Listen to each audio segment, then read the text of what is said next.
ምዕራፍ 7 ደስ ይበላችሁ። በ1967 ዓመተ ምህረት ከቪየትናም ተመለስኩና ወደ ፎርት ቤኒንግ ጆርጂያ ተላኩ። ከ23 ዓመት በፊት እስረኛ ሆኜ የተወሰድኩት ከዚያ ነበር። አሁን ግን የመንፈሳዊ ምክር አገልግሎት ሰራተኛ ሆኜ ወደዚያ ተመልሻለሁ። ያኔ የነበረኝን ስሜት አሁን ማስታወስ እንኳን ይከብደኛል። የ21ኛው እጩ መኮንኖችና የ21ኛው ባለዝቅተኛ ማዕረግ እጩ መኮንኖች የመንፈሳዊ ጉዳዮች አማካሪ ሆኜ እንዳገለግል ነበር የተመደብኩት። የወደፊቱ ሚሊተሪ መሪዎችን ወደ ክርስቶስ ማምጣት ምንኛ የሚያስደስት ስራ መሰላችሁ። ስራዬ አስደሳች የመሆኑን ያህል በዚያው መጠን ተግዳሮቶችም ነበሩት። ከምን ጊዜውም ይልቅ የራሴን ጉድለት እየተረዳሁ የመጣሁበት ጊዜ ነበር። በውስጤም ሆነ በዙሪያዬ የእግዚአብሔርን መገኘት ኃይል ማየት ችያለሁ። ያም ሆኖ ግን የጎደለኝ ነገር እንዳለ ይሰማኝ ነበር። አንዳንድ ተስፋ አስቆራጭ ቀናት ገጥመውኛል። እግዚአብሔር ለኔ ያለው ዕቅድና ፈቃድ ግን ያ እንዳልሆነ ይገባኛል። የሚረዳኝ ፍንጭ ባገኝ በማለት ቅዱሳት መጻሕፍትን በትጋት መመርመር ጀመርኩ። ዮሐንስ 17 ላይ ኢየሱስ ደስታዬ በእነርሱ ዘንድ የተሟላ እንዲሆን በማለት ለኛ ለተከታዮቹ ለእግዚአብሔር አብ ያቀረበውን ጸሎት አነበብኩ። ለኔ የሚያስፈልገኝ ደግሞ ያ ነበር። ነገሮች መልካም ሲሆኑ ብቻ ሳይሆን ሁሉ ጊዜ የጌታ ደስታ ሊኖረን እንደሚገባ ነው የሚያመለክተው። እንዲህ አይነቱ ደስታ እንዲኖረኝ ኢየሱስ ጸልየዋል። ታዲያ ዘወትር ይህን ደስታ እንዳልለማመድ ያገደኝ ምንድነው? ከማቴዎስ 25:21 ደግሞ አንተ መልካምና ታማኝ አገልጋይ፣ በትንሽ ነገር ላይ ታማኝ ስለሆንክ በብዙ ነገር ላይ እሾምሃለሁ፣ ወደ ጌታ ደስታ ግባ የሚለውን አነበብኩ። ጉዳዩ የኔ ወደዚያ ደስታ መግባት ወይም አለመግባት ነው ማለት ነው። እኔ ራሴ የማደርገው እንጂ ድንገት የሚሰጠኝ ነገር አይደለም። ጌታ ሆይ ወደዚያ ደስታ የምገባው እንዴት ነው? በሉቃስ 6:23 ኢየሱስ በደስታ መፈንደቅ እንዳለብን ይናገራል። ሌላው ቀርቶ ደስ ሊለን የሚገባው መቼ እንደሆነ እንኳን ገልጿል። ሲርባችሁ፣ ሰዎች ሲጠሏችሁ፣ ሲነቅፏችሁ፣ ስማችሁንም ሲያጠፉ በዚያን ቀን ደስ ይበላችሁ ፈንድቁም ነበር ያለው። ይህ መጽሐፍ ቅዱስ ውስጥ መኖሩ እንኳን ከዚያ በፊት ትዝ ብሎኝ አያውቅም ነበር። በእንደዚህ አይነት አስቸጋሪ ሁኔታ ውስጥ ደስተኛ እንደሆንና በደስታም እንድፈነድቅ እንዴት ትጠብቅብኛለህ ጌታ ሆይ? ነገሩ ስሜት አልሰጠኝም። ይሁን እንጂ ቅዱሳት መጻሕፍትን በመረመርኩ መጠን በተደጋጋሚ ይህንኑ እንደሚያጠናክሩ ነበር የተረዳሁት። ልከተለው የሚገባኝ አንድ አይነት መርህ ይኖር ይሆን? ሐዋርያው ጳውሎስ ለቆሮንቶስ ሰዎች የጻፈላቸውን ሁለተኛ መልእክቱን አነበብኩ። ምዕራፍ 12 ከ9 እስከ 10 የክርስቶስ ኃይል በእኔ ያድር ዘንድ ይበልጥ ደስ እያለኝ በድካሜ እመካለሁ። ስለ ክርስቶስ በድካም፣ በስድብ፣ በመከራ፣ በስደትና በጭንቀት ደስ የምሰኘው ለዚህ ነው። ስደክም ያን ጊዜ ብርቱ ነኝና ይላል። እስካሁን ድረስ በደስታ መቀበል ያቃተኝ ነገር ቢኖር ደካማ ሆኖ መገኘትን ነበር። ሰዎች በእኔ ላይ ሲነሱብኝ ያብሽቀኛል። ነገር ሲበላሽብኝ ወይም የማልፈቅደው ነገር ሲደርስብኝ ያናድደኛል። ይሁን እንጂ መጽሐፍ ቅዱሴን ይበልጥ ባነበብኩ ቁጥር ደጋግሜ የማገኘው ደስ ይበላችሁ፣ ስለማንኛውም ነገር እግዚአብሔርን አመስግኑ ማለቱን ነበር። ዘማሪው በችግር ውስጥ ደስ ስለመሰኘት ደጋግሞ ይናገራል። መዝሙር 30 ውስጥ ዋይታዬን ወደ ሽብሸባ ለወጥክልኝ፣ ማቄን አውልቀህ ፍስሐን አለበስከኝ ይላል። እኔም እንደርሱ ብሆን ምንኛ በወደድኩ፣ ግን እንዴት! አንድ ምሽት በአንድ አነስተኛ የጸሎት ህብረት ውስጥ እያለሁ በድንገት ከት ብዬ መሳቅ ጀመርኩ። ምናልባትም ለ15 ደቂቃዎች ያህል ሳልስቅ አልቀረሁም። እየሳኩ እያለ ኢየሱስ ስለ ኃጢአትህ በመሞቱ ደስ ይልሃልን በማለት እግዚአብሔር ሲናገረኝ የሰማው መሰለኝ። አዎ ጌታ ሆይ በጣም ደስ ይለኛል። ላንተ ኃጢአት መሞቱን ስታስብ መልካም ስሜት እንዲሰማህ ያደርግሃል? አዎ ጌታ ሆይ በሞቱ አማካይነት የዘላለም ሕይወትን እንደሰጠህ ማወቅስ ደስ እንዲልህ ያደርግሃል? አዎ ጌታ ሆይ ኢየሱስ ለኃጢአትህ በመሞቱ ደስ ለመሰኘት ራስን ማስጨነቅ ወይም ከባድ ሙከራ ማድረግ ያለብህ ይመስልሃል? አይደለም ጌታ ሆይ እንዲሁ ደስታ ይሞላብኛል እንጂ ደስተኛ ለመሆን ምንም አይነት ጥረት ወይም ሙከራ አላደርግም። ክርስቶስ ለኃጢአቴ በመሞቱ ደስተኛ መሆን ምን ያህል ቀላል እንደሆነ እግዚአብሔር ሊያስተምረኝ እንደሚፈልግ ገባኝ። በእርግጥም ስላደረገልኝ ነገር ማጨብጨብ፣ መሳቅና በዝማሬ ማመስገን እችላለሁ። በህይወቴ ከዚህ የበለጠ ተቀዳሚውን ስፍራ የምሰጠው ነገር የለም። ከዚህ የበለጠም የሚያስደስተኝም የለም። አሁንም መሳቄን ቀጥያለሁ። ውስጤ ግን ጸጥ ረጭ ብሏል። ከዚህ በፊት የማላውቀውን አንድ አዲስ ነገር እግዚአብሔር ሊያስተምረኝ እንደሚፈልግ ይታወቀኝ ነበር። እንደዚህ አለኝ፣ በልጄ እጆች ላይ ሚስማር መቸንከራቸው በእርግጥ ደስ አሰኝቷል። በልጄ እግሮች ላይ ሚስማር መቸንከራቸው ደስ አሰኝቷል። ጎኑ በጦር በመወጋቱና ደሙም ወደ ምድር መፍሰሱ ደስ አሰኝቷል። ይህ ሁሉ በልጄ ላይ ስለደረሰበት አንተ በጣም ደስ ብሎሃል። ከደስታ የተነሳ በጣም እየሳክ ነው አይደለም እንዴ? ሁሉም ነገር ጸጥ ረጭ አለ። ምን መልስ መስጠት እንዳለብኝ እርግጠኛ አልነበርኩም። ይህ ሁሉ ነገር በልጄ ላይ ስለደረሰ ደስ ይልሃል አይደለም እንዴ?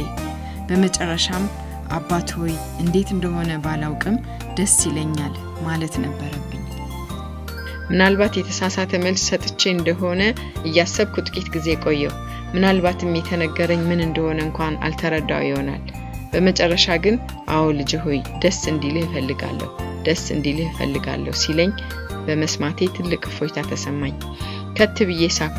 ደስተኛ እንድሆን እግዚአብሔር እንደሚፈልግ በመረዳቴ ውስጤ የነበረው ደስታ ከበፊቱ ይልቅ ጨመረ። እንደገና ሁሉም ነገር ጸጥ ረጭ አለ። ሌላ የምማረው አዲስ ነገር እንዳለ ይታወቀኝ ነበር። ልጅ ሆይ አድምጠኝ። በቀረው የህይወት ዘመንህ የተለያየ ችግር ሊደርስብህ ይችላል። ይህ ግን ልጄ ከተቀበለው መከራ ጋር ሲነጻጸር በጣም ዝቅተኛ ነው።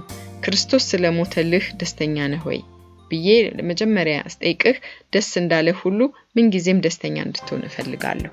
አዎ ጌታ ሆይ የምትነግረኝ ሁሉ ይገባኛል። በቀረው የህይወት ዘመኔ ሁሉ አመስጋኝ እሆናለሁ፣ እወድሃለሁ፣ እዘምራለሁ፣ እስቃለሁ። በህይወቴ እንዲደርስ ስለምትፈቅደው በጎም ሆነ ክፉ ነገር ሁሉ ደስ ይለኛል አልኩ። ደስተኛ እንደመሆን ቃል መግባቱ በጣም ቀላል ነበር። በጣም ደስ የሚል የጸሎት ጊዜ ነበረኝ። ከውስጥም ከውጭም የደስታ ምንጭ እያጥለቀለቀኝ ነበር። ስለዚህም በወደፊት ህይወቴም ደስተኛ እንደመሆን ቃል መግባቴ በጊዜው ቀላል ነበር። በሚቀጥለው ጧት ምን እያደረክ ነው የሚል ድምጽ ስሰማ አልጋዬ ጫፍ ላይ ተቀምጬ ነበር። ምን ነው ባልነሳ ኖሮ በማለት እያሰብኩ ተቀምጫለሁ። ባለፈው ምሽት ውል አላደረግንምን? ጌታ ሆይ እንደዚህ ስላሉት ነገሮች ጭምር የተናገርክ አልመሰለኝም። በሁሉም ነገር ላይ ስለ ሁሉም ነገር ማለቴን አስታውስ። ጌታ ሆይ በጣም ግልጽና ቀጥተኛ ልሆንልህ ይገባኛል። ካለፉት 20 ዓመታት ጀምሮ ጧት መነሳት ደስ ሳይለኝ ነው የምነሳው። አልጋዬ ጫፍ ላይ ተቀምጬ ምን ነው ተኝቼ በዋልኩ እያልኩ አስባለሁ። ሌላ 5 ደቂቃ ብተኛ እንዴት ደስ ባለኝ ነበር እያልኩ ነው የምነሳው። መንፈስ ግን የምትነሳበት ጊዜ በመሆኑ ማመስገን ነበረብህ አለኝ። ጌታ ሆይ በመጠኑም ቢሆን ይህ መረዳት ከምችለው በላይ ነው። ምን ጊዜም ጌታ ታጋሽና መልካም ነው። ፈቃደኛ እንድትሆን ትፈልጋለህ? አዎ ጌታ ሆይ እፈልጋለሁ። በዚያ ምሽት ወደ አልጋዬ የገባሁት ጌታ ሆይ ይህ ለኔ አስቸጋሪ ነው። እኔ ማድረግ ስለማልችል አንተው ራስህ እንድታደርግልኝ እፈልጋለሁ። አንተ ተነስ ባልከኝ ሰዓት ለመነሳት ፈቃደኛ ነኝ፣ ግን የምነሳበት ጊዜ በመሆኑ እንዴት አንተን እንደማመሰግን አላውቅም በማለት እየጸለይኩ ነበር። መስማት የቻልኩት ፈቃደኛ ነህ የሚለውን ብቻ ነበር። አዎ ጌታ ሆይ ፈቃደኛ ነኝ። በማግስቱ ጧት ከእንቅልፌ ስነቃ ወደ አእምሮዬ የመጣው የመጀመሪያው ነገር የቀኝ እግሬ አውራጣት ነበር። እስኪ ማንቀሳቀስ ትችል እንደሆነ እይ ሲል ሰማሁ። በእርግጥ ማንቀሳቀስ እችል ነበር። ልታንቀሳቅሰው በመቻልህ ታመሰግናለህ? አዎ ጌታ ሆይ። እስቲ አሁን ደግሞ ቁርጭምጭሚትህን ሞክረው። ስለዚህ ታመሰግናለህ? አዎ ጌታ ሆይ። እስቲ አሁን ደግሞ ጉልበትህን አንቀሳቅስ። ማንቀሳቀስ በመቻልህ ታመሰግናለህ? አዎ ጌታ ሆይ። እስቲ አሁን ደግሞ መቀመጥ ይቻል እንደሆነ ሞክር። አዎ መቀመጥ ይቻለኛል፣ ግን ጌታ ሆይ ግልጽ ልሆንልህ እፈልጋለሁ። አሁንም ቢሆን ጥቂት መተኛት እፈልጋለሁ። በጣም ትዕግስት በተሞላበት ሁኔታ እስቲ መቆም ትችል እንደሆነ እይ። ስለዚህ ታመሰግናለህ? እስቲ ወደ መታጠቢያ ቤቱ መራመድ ትችል እንደሆነ እይ። መስታወቱን ተመልከት። ማየት በመቻልህ ታመሰግናለህ? ሃሌሉያ። መናገር መስማት በመቻልህ ደስ ይልሃል? አዎ ደስ ይለኛል ጌታ ሆይ። ከዚያ በኋላ ሁሉ ነገር ጸጥ ረጭ አለ። በዚያ ጸጥታ ውስጥ ሌላ ከእግዚአብሔር የምማረው ነገር እንዳለ ይገባኝ ነበር። ልጄ ሆይ በጣም ስለምወድህ ስለማንኛውም ነገር ማመስገን እንደሚገባህ እያስተማርኩህ ነው። አሁን በቆምክበት ቦታ ሆነህ ማመስገን ስላለብህ ነገሮች መማር ትችላለህ። ወይም ወደ መኝታ እንድትሄድ እንጂ መማር ያለብህን እስክትማር ድረስ እንድትንቀሳቀስ፣ እንድታይ ወይም እንድትሰማ አላደርግም። ከደስታዬ የተነሳ ወደ ላይ ዘለልኩና ጌታ ሆይ አሁን መረዳት ቻልኩ። አመሰግንሃለሁ፣ ዘወትርም አመሰግንሃለሁ አልኩ። ከሚቀጥለው ጧት ጀምሮ ከዚያም ቀጥሎ ባለው ጧት ከዚያም ከእንቅልፌ ስነቃ በመጀመሪያ ወደ አእምሮዬ የሚመጣው ጌታ ሆይ ተመስገን፣ ጌታ ሆይ አመሰግንሃለሁ ማለት ነበር። ከዚያ ወዲያ ቅር እያለኝ ከእንቅልፌ ተነስቼ አላውቅም። ይበልጥ ደስ እያለኝ በድካሜ መካለሁ አለ ሐዋርያው ጳውሎስ። ጧት መነሳት የኔ ደካማ ጎን ነበር። እግዚአብሔር ግን በዚህ ደካማ ጎኔ ከመነጫነጭ ይልቅ ወደ ደስታ ልለውጠው እንደሚገባ አስተማረኝ። ያንን በማድረጌም የክርስቶስ ኃይልና ደስታ ልቤን ሞላው። የተማርኩትን እውነት ለሌሎች ለማካፈል በጣም ብጓጓም መንፈስ ግን ቆይ አለኝ። አስቸጋሪ ሁኔታዎችን እንዴት ወደ ደስታ መለወጥ እንደሚቻል በመጀመሪያ ደረጃ እኔ ራሴ በማያጠራጥር ሁኔታ መማር ነበረብኝ። በአንደኛ ተሰሎንቄ ምዕራፍ 5 ከቁጥር 16 እስከ 18 ያለውን ሁሉ ጊዜ ደስ ይበላችሁ፣ ሳታቋርጡ ጸልዩ፣ በማናቸውም ሁኔታ አመስግኑ፣ የእግዚአብሔር ፈቃድ በክርስቶስ ኢየሱስ ለእናንተ ይህ ነውና የሚለውን በቃሌ አጠናሁ፣ ደጋግሜም እለው ነበር። አንድ ቀን መኪናዬን እያሽከረከርኩ የትራፊክ መብራቱ ጋር ስደርስ በድንገት ቢጫ በራ። ሆኖም ሕግን ሳልጥስ ማለፍ ቻልኩ። ያንን በማድረጌ ፈገግ አልኩ። የእግዚአብሔር መገኘት ይሰማኝ ነበር። እርሱም ረጋ በል አለ። እኔም ፊቴ ፈገግ እንዳለ ተረጋግቼ ተቀመጥኩ። ደስ ያለህ ለምንድን ነው? ያለምንም ችግር የትራፊኩን መብራት ማለፍ በመቻሌ ነው፣ ተመስገን አልኩ። ቀይ በርቶ ብትቆም ኖሮ ምን ይሰማህ ነበር? ምናልባት በመጠኑ ነጫነጭ ወይም እናደድ ነበር።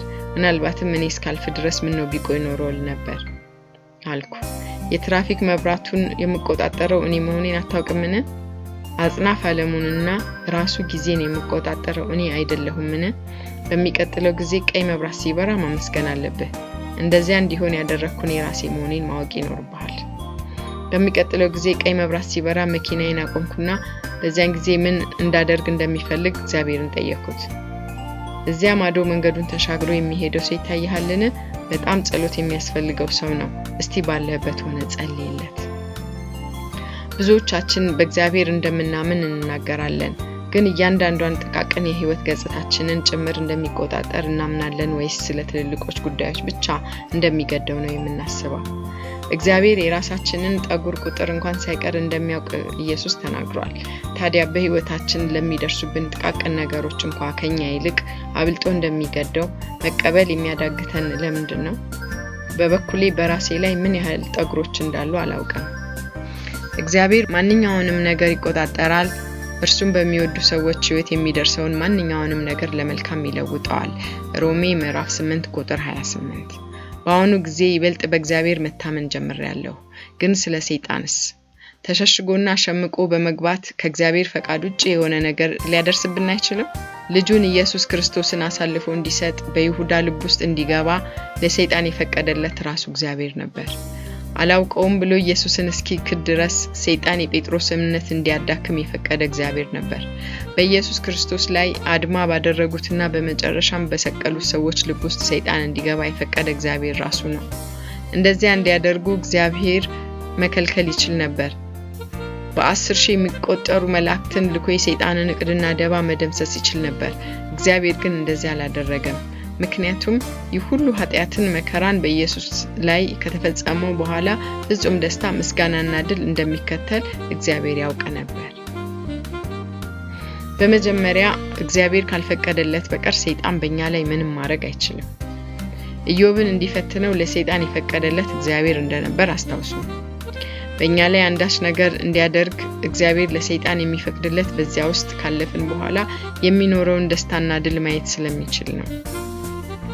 ይህንን መገንዘብ ስንጀምር እግዚአብሔር ሕይወታችንን ይባርካል። ከሞት የተነሳው የኢየሱስ ክርስቶስ ኃይል በውስጣችን ያድራል። በሚደርስብን ሁሉ እግዚአብሔርን ስናመሰግንና ደስ ስንሰኝ ተአምራት፣ መለኮታዊ ኃይልና ድል የህይወት ልምምዶቻችን ይሆናሉ። አንድ ማለዳ ወደ መስሪያ ቤቴ ለመሄድ መኪናዬን ማስነሳት ሞከርኩ፣ ግን አልንቀሳቀስ አለች። ወታደር ቤት ከስራ ለመዘግየት የሚቀርቡ ምክንያቶች ተቀባይነት የላቸውም። ታዲያ ተደላድዬ ተቀመጥኩና እሺ ጌታ ሆይ እዚህ ነኝ፣ ልታስተምረኝ የምትፈልገው ነገር እንዳለ አስባለሁ። ስለዚህ ሚች መኪና አልንቀሳቀስም ስላለች አመሰግንሃለሁ አልኩ። ከጥቂት ጊዜ በኋላ አንድ ሰው መጥቶ መኪናዬን እንዳስነሳ ተረዳኝ። በሚቀጥለው ጠዋትም እንዲሁ ሆነ። እግዚአብሔር ሆይ እዚህ እንድቀመጥ በማድረግህ አንተ የራስህ ምክንያት አለ፣ ደስ ይለኛል፣ ደግሞ አመሰግንሃለሁ አልኩ። ከዚያም መኪናዬን ማስነሳት ቻልኩ። በዚያኑ ቀን መኪናዬን ወደ መስሪያ ቤታችን ጋራዥ ወሰድኩና ችግሬን ለማናጀሩ ነገርኩት። በጣም አዝናለሁ። እንደዚህ አይነቶችን መኪኖች የሚሰራው ሰው ታሞ ሆስፒታል ተኝቷል። ማድረግ የሚችሉት ነገር ቢኖር ወደ ሲቪል ጋራዥ መውሰድ ብቻ ነው አለ። ይህን ሲነግረኝ ቅሬታው በጉልህ ፊቱ ላይ እየተነበበ ነበር። የመስሪያ ቤታችን ቴክኒሻን መታመሙን ስለሚያውቁ ምናልባት ከፍ ያለ ዋጋ ሊጠይቁ ይችላሉ። ከዚህ በፊት ወደዚያ የላኳቸውን ሰዎች ጫን ያለ ክፍያ ሲያስከፍሉ ነበር አለ። ወደ ሲቪል ጋራዥ እየነዳሁ እያለ ወይ ጉድ! እነዚህ ሲቪሎች አጋጣሚውን ተጠቅመው የኛን የወታደሮችን ገንዘብ መበዝበዛቸው ያናድድም የሚል ድምጽ ያሾከሹክልኝ ጀመር። ያ ድምጽ ከማን እንደመጣ ስለማውቅ ወደ መጣበት እንዲሄድ አዘዝኩና ይህን ሁሉ አጋጣሚ ለጥቅሜ ስለሚያደርገው እግዚአብሔርን ማመስገን ጀመርኩ። ጌታ ሆይ አንተ በዚህም ውስጥ እንዳለህ አውቃለሁ፣ ስለማንኛውም ነገር አመሰግንሃለሁ አልኩ። ወደ ጋራዡ ደርሼ መኪናዬን ሳቆም ማናጀሩ ማስታወሻ ደብተሩን እንደያዘ መጣና ጌታዬ ምን ልርዳዎት አለኝ። ችግሬን ከነገርኩት በኋላ አንድ ባንድ ብልሽት ይኖርበታል ብሎ ያሰበውን ክፍል ተመለከተ። እኛ ይህን ነገር መስራት ስለማንችል ወደ ሌላ ስፍራ መላክ ሊኖርብን ነው። ይሁን እንጂ ችግሩ ያን ያህል ሊሆን ስለማይችል አንድ ሌላ ነገር ማድረግ አለብኝ። ምናልባትም ችግሩ ከአንድ በላይ ሊሆን ይችላል። ሆኖም ትክክለኛውን ችግር እስክናገኝ ድረስ መፈተሽ ይኖርብናል አለ። ለመሆኑ ምን ያህል ጊዜ ይወስዳል? ፈገግ አለና አዝናለሁ ጌታዬ፣ ምን ያህል ጊዜ ሊወስድ እንደሚችል በእርግጠኝነት መናገር አልችልም፣ እንደ ሁኔታው ነው አለ። ምን ያህል ትጠይቃላችሁ? አዝናለሁ ጌታዬ፣ ይህንንም እርግጠኛ ሆኜ መናገር አልችልም። የመስሪያ ቤታችን ጋራዥ ሰውዬ ትክክል ነበር። ደስ ያላቸውን ያህል ሊጠይቁኝ ነው። ጌታ ሆይ ተመስገን። ስለዚህም ቢሆን የራስ ምክንያት አለ። ብልሽቱ ምን እንደሆነ አጣርተው እስኪነግሩኝ ድረስ በማግስቱ ጧት መኪናዬን አምጥቼ ለማስረከብ ተስማማሁ። በብዙ ችግር መኪናዬን አንቀሳቀስኳት። ጥቂት መሄድ እንደጀመርኩ ወዲያውኑ ማናጀሩ በፍጥነት ደረሰና አስቆመኝ። አንድ አፍታ ይቆዩ ጌታዬ፣ ችግሩ ምን ሊሆን እንደሚችል አንድ ሐሳብ መጥቶልኛል። ሞተሩን ያጥፉት። ወዲያውኑ ኮፈኑን ከፈተና በመፍቻ አንዳንድ ነገሮችን መነካካት ያዘ። ከጥቂት ደቂቃዎች በኋላ እስቲ ገብተው ይሞክሩትና የሚሆነውን እናያለ። ገብቼ ሞተር አስነሳው። ድምጹ ልክ የአዲስ መኪና ያህል ነበር የሆነብኝ። በጣም ግሩም። ለመሆኑ ምን ያህል ነው የምከፍልህ?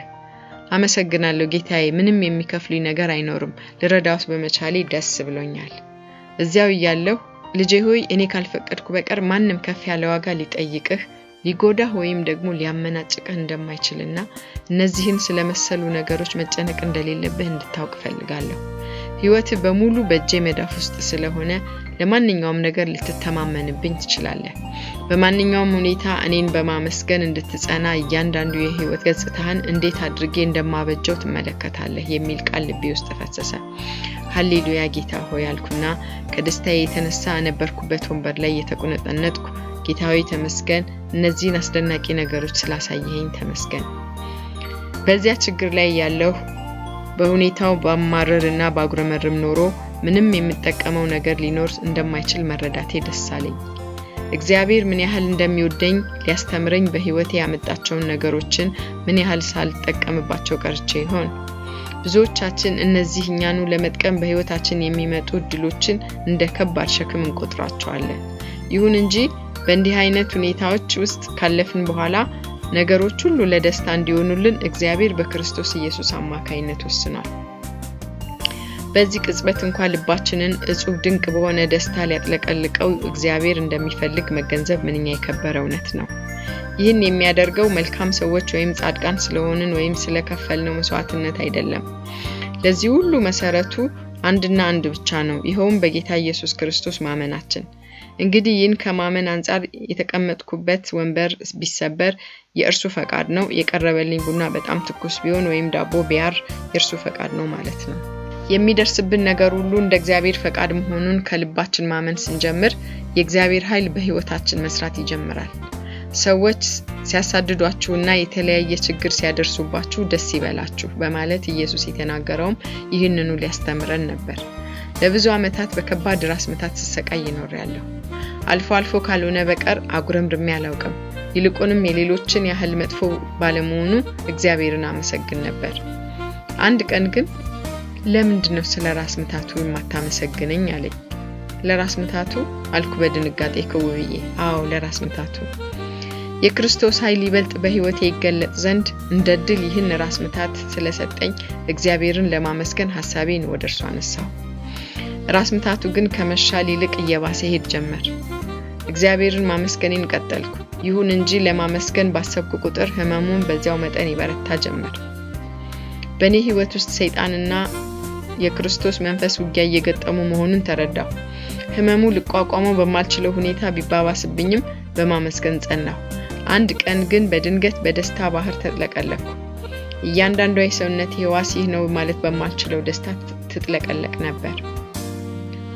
እንደዚህ አይነት የደስታ ኃይል በፍጹም ተለማምጄ አላውቅም። በዚያ ሁኔታ ጥቂት ብቀጥል ኖሮ ምድርን ለቅቄ የምንሳፈፍ መሰለኝ። በዚያው ቅጽበት ራስ ምታቱ ድራሹ ጠፋ። ላለፉት 15 ዓመታት በአመት ውስጥ ቢያንስ ለ6 ወራት ያህል ብዙ ፈሳሽ ያለው ጉንፋን ያሰቃየኝ ነበር። ብዙ ሳምንቶችን በጤና አላሳልፍም ነበር። በጣም ስለሚያስለኝና ስለሚያስነጥሰኝ ቀኑን ሙሉ መሐረብ ካፍንጫዬ ሳይለይ ይውል ነበር። የተለያዩ ዶክተሮችን አነጋገርኩ፣ የተለያዩ መድኃኒቶችን ሞከርኩ፣ ጸለይኩ፣ ጾምኩ፣ እንደገናም ጸለይኩ። በጸሎታቸው ይረዱኛል ብዬ ያሰብኳቸውን ሰዎች በሙሉ እንዲጸልዩልኝ ጠየቅኩ፣ ግን ምንም ውጤት አላገኘሁም። ለምንድነው እግዚአብሔር እንደዚህ እንድሰቃይ የሚያደርገው? ችግር አይገባውም? የሥራ ባልደረባይና ጓደኛዬ ካሪ ቫውግሃን እግዚአብሔር እንዲፈውሰኝ ከእርሳቸው ጋር በእምነት እንድተባበር ነገሩኝ። ዘወትር ባገኙኝ ቁጥር በእምነት እንድበረታ ስለሚነግሩኝ እንዲያውም ህመሙ ሲነሳብኝ ከእርሳቸው መሸሽ ጀመርኩ። ላለፉት 15 ዓመታት ለማመን ስሞክር ኖሬያለሁ። ከእንግዲህ ወዲህ ሌላ ምን እንደማደርግ አላውቅም። አንድ ቀትር ላይ በሜቶዲስት አጥቢያ ቤተክርስቲያን እንድሰብክ ፕሮግራም ይዤ ነበር። ቤተክርስቲያኑ ወደ ነበረበት ስፍራ በመኪና እየሄድኩ ያለ ካፍንጫዬ ፈሳሽ እንቆረቆር ጀመር። ከማስነጠሴም ብዛትና ጽናት የተነሳ መኪናዬን መንዳት እንኳን አቃተኝ። በዚህ ሁኔታ ያለው ነበር አመስግነኝ የሚል ሐሳብ ወደ ልቤ መጣው። ይሄ ስጋ ድካም እንዲኖረኝ በማድረጉ እግዚአብሔር ምን ያህል መልካም አምላክ እንደሆነ ማሰብ ጀመርኩ። በዚህ ውስጥ የሚያስተምረኝ ነገር ይኖራል። ለብዙ ነገሮች አለርጂ የሆንኩት እንዲሁ በተፈጥሮ አጋጣሚ ብቻ ላይሆን ይችላል። ለእርሱ ክብርና ለኔም መልካም እንዲሆን እግዚአብሔር ይህ እንዲሆን አድርጓል። እግዚአብሔር ሆይ ስለ መልካምነትህ ተመስገን። በዚህ ሁኔታ ውስጥ እንዳልፍ ከወደድክ አንተ የፈቀድክ ቀን እንደምትፈውሰኝ አምናለሁ። ምን እንዳደርግ ትወዳለህ? ጌታ ሆይ ፈውሰኝ። እንድፈውስህ ነው ወይስ የህመሙን ስሜት እንደወስድልህ ነው የምትፈልገው? ሁለቱም አንድ አይደሉም እንዴ? በፍጹም አይደሉም። እሺ እንግዲያውስ ፈውሰኝ። እኔ ደግሞ የህመም ስሜቱን ላለመቀበል እሞክራለሁ። በዚያ ውስጥ እግዚአብሔር አንድ አዲስና አስገራሚ እውነት አስተማረኝ። ባለፉት ዓመታት እንድፈወስ ብዙ ጸልያለሁ። በእምነት ጸንቼ ለመቆም ብዙ ሞክሬያለሁ። ይሁን እንጂ የማደምጠው የህመሙን ስሜት ስለነበረ ተሸናፊ ሆኛለሁ። አሁን ግን የህመም ስሜቶችን ማድመጥ ዋነኛ ነገር እንዳልሆነ አውቄያለሁ።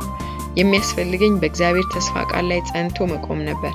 ሰይጣን ደግሞ ከዚያ አቋሜ ሊያዘናጋኝ ስሜቶችን ሲጠቀምባቸው ቆይቷል። ወደ ስብሰባው ስፍራ ስደርስ ውሃ መሳይ ነገር ካፍንጫዬ እየተንቆረቆረ ነበር። መቆጣጠር ከምችለው በላይ ያስነጥሰኝ ነበር። ጌታ ሆይ ሞኝ መሆን ካለብኝ ሞኝ ለመሆን ዝግጁ ነኝ። መሐረቤን እዚሁ መኪና ውስጥ ተዋለሁ። አንተ እንደፈወስከኝ በማመን ቃልህን እሰብካለሁ በማለት ወሰንኩ። ወደ ቤተክርስቲያኑ እየገባው ያለ እየተሻለኝ መጣ። ስብሰባው ካበቃ በኋላ ግን ህመሙም ሆነ ስሜቱ ጨርሶ ለቆኝ ነበር። ለብዙ ጊዜ ያህል ስሜቱ አንድም ቀን እንኳን አልተመለሰም። አንድ ምሽት ግን ወደ አንድ የጸሎት ስብሰባ ለመሄድ እየተዘጋጀው ያለ ካፍንጫዬ ውሃ መሳይ ነገር መንቆርቆር ጀመረ። ጌታ ሆይ አንዳች ክፉ ነገር እንዳደረኩና በዚህ ምክንያት አንተ እምነቴን እንደወሰድክብኝ እነዚያ ሴቶች ስለሚያስቡ ወደ ጸሎቱ ስፍራ ለመሄድ አልችልም። ለመፈወስ የሚያበቃኝ እምነት እንዲኖረኝ ዙሪያዬን ከበው እንዲወተውቱኝ አልፈልግም። አንተ እንደፈወስከኝ እርግጠኛ ነኝ። ስለዚህ የህመም ስሜቱን ቢሆን አመሰግንሃለሁ አልኩ። በጸሎቱ ስፍራ ከነበሩት አንዷ እንዳምን ደጋግማ ትመክረኝ ነበር። ጠንከር አድርጌ ግን እኮ እግዚአብሔር ፈውሶኛል አልኳት። ታዲያ ለዚህ ነው ይህ ሁሉ ፈሳሽ ካፍንጫዬ የሚንቆረቆረው? እኔ እንጃ፣ እግዚአብሔር ግን ያውቃል። ስለዚህም እያመሰገንኩት ነው። ወደ ቤቴ በመመለስ ላይ ያለው በፈለገው መንገድ ህይወቴን እየመራ በመሆኑ እግዚአብሔርን በማመስገን ቀጠልኩ። ሰይጣን መጠነኛ ጥቃት እንዲያደርስብኝ ቢፈቅድለት እንኳን ለዚያም ቢሆን እግዚአብሔር የራሱ ምክንያት ይኖረዋል። ሌላው ቀርቶ ልጁ ኢየሱስ ክርስቶስ እንኳን በኔ ፋንታ መከራ እንዲቀበል ፈቅዷል። ልጄ ሆይ፣ አቤት ጌታ ሆይ፣ ታማኝ ሆነ ተገኝተሃል። ላንተው ለራስህ መልካም እንዲሆንልህ ካላስፈለገህ በቀር ከእንግዲህ ወዲህ የዚህ አይነት ስሜት በፍጹም አይኖርህም። እንደገና ወንበሩ ላይ እንዳለው ተቁነጠነጥኩ። ከእንግዲህ ወዲህ አንዴ ለጸለይኩበት ፈውስ ድጋሚ መጸለይ ያስፈልገኝም። እግዚአብሔር ራሱ ለምኑ ትቀበላላችሁ ደስታችሁ ሙሉ ይሆናል ብሏል። ዮሐንስ ምዕራፍ 16 ቁጥር 24።